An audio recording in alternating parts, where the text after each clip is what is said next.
Hello friends, ఈరోజు నేను చేసింది ఉప్మా ఉప్మా కోడిగుడ్డు ఎగ్ ఫ్రై, రెండు కలిపితే 2 కోడిగుడ్లు తాంతైన ఫ్రై.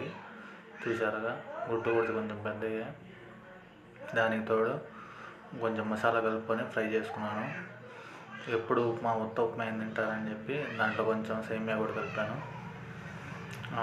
బాగా నీట్గా ఉడికింది. టేస్ట్ వైజ్గా ముద్ద నోట్లో పెట్టుకుంటే అది కూడా బాగానే ఉంది. దాన్ని చిన్నగా కొద్ది కలుపుకున్నాను. కోడిగుడ్డు ఫ్రై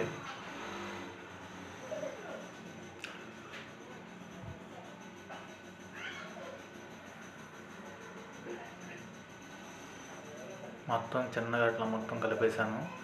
రీసెంట్గా రిలీజ్ అయిన మిరాయి సినిమా, కిష్కింధపురి రెండిట్లో ఏ సినిమా బాగుందో కామెంట్లో చెప్పండి ఫ్రెండ్స్. నేనైతే కిష్కింధపురి సినిమాకి వెళ్ళాను, బాగుంది. దీని టేస్ట్ కూడా సూపర్గా ఉంది. Please subscribe friends, like and share.